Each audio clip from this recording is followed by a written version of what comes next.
Today, we've got a stack of compelling documents, some excerpts on war and terrorism, and also this really thought-provoking art history lecture. Our mission basically is to extract the key ideas here that challenge how we think about conflict, progress, maybe even innovation itself. Absolutely. And these sources, they really push you to question assumptions, things we take for granted about how civilizations advance or what war even is now, and how new rules can just sort of emerge from old games. It's a perspective shift. Might reframe how you see things. Okay, so let's unpack this. We're going to explore what these texts reveal about war's grip on our past, how hard it is to define terrorism.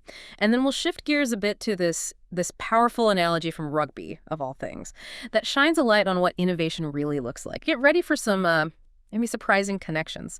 So let's start big picture. War and civilization. The sources here suggest a pretty, a bleak view of progress. One axiom just states it flat out. Wars have the effect of keeping civilizations in the past and pulling them further into it. Wow. Yeah. And another claims the world that became was the world that always was, suggesting basically the needle barely moved. Right, and that's such a direct hit against the idea that we're always moving forward. Linear progress. If you connect that to the stories we tell ourselves, well, it clashes hard with a common myth.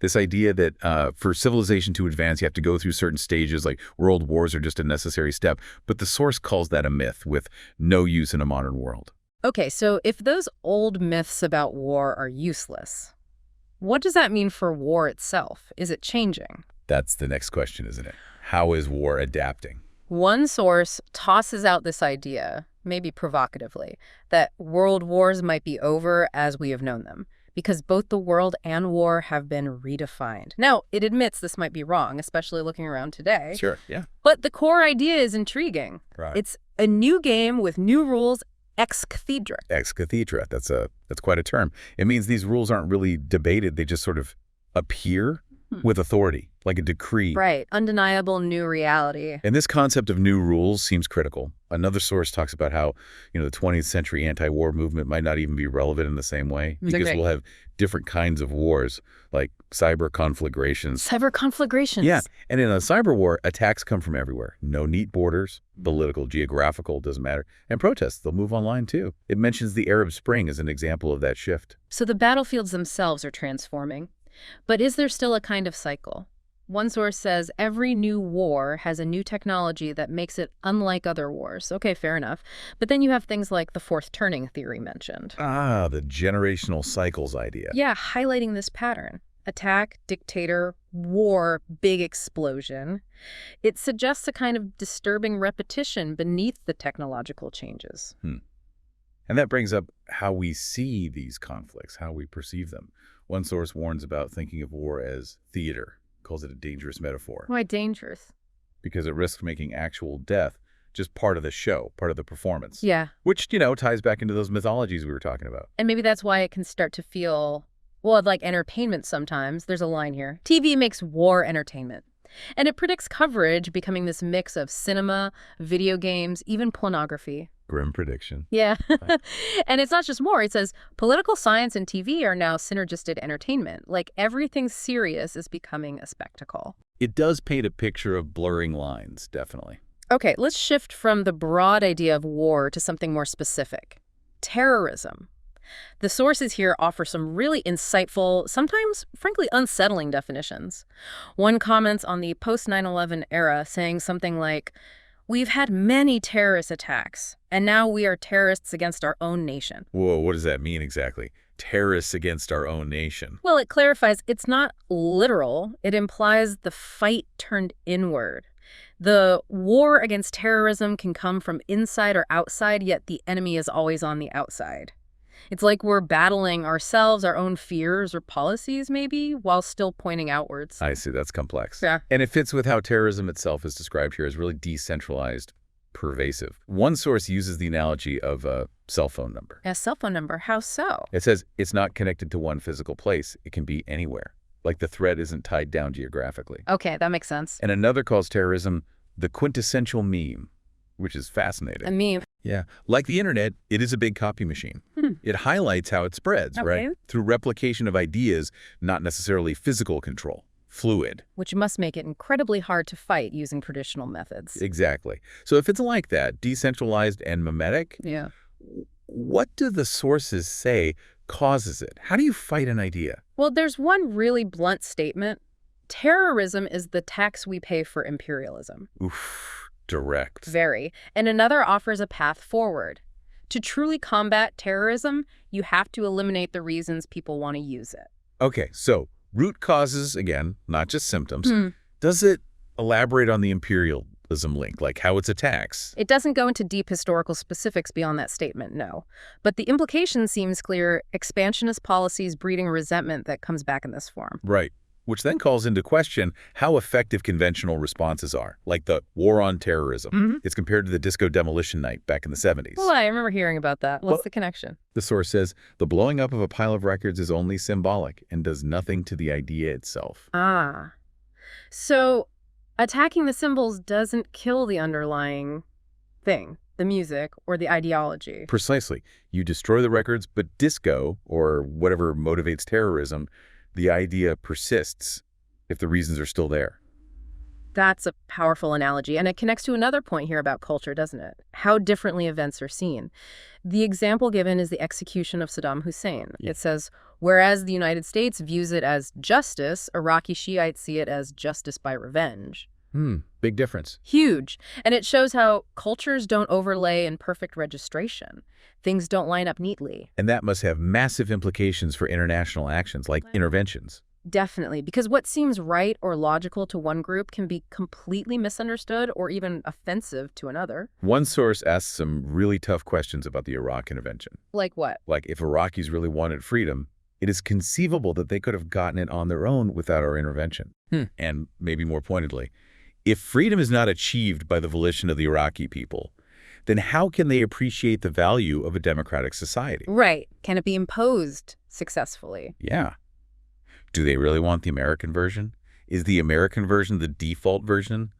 It's questioning that whole premise. And that leads to this idea of unsustainable growth if the world can't handle, quote, America making copies of itself. It really makes you think about whether external solutions, even with good intentions, can stick if they're not internally driven. Okay, this is a perfect segue, actually, from these big, complex issues of war and culture to maybe the most surprising part of our sources, this extended metaphor about innovation using rugby. Ah, yes, the Kirk Varnado lecture. It's fascinating. He uses the origin of rugby, the actual game, as a metaphor for how modern art arrived. Right. And the story itself is great. Varnado points to this stone at the rugby school commemorating William Webb Ellis. Apparently, Webb Ellis, with a fine disregard for the rules of football, first took the ball in his arms and ran with it. He just picked it up and ran, in a game where you weren't supposed to. Exactly. Broke the existing rules. And that act, that disregard, created a whole new game.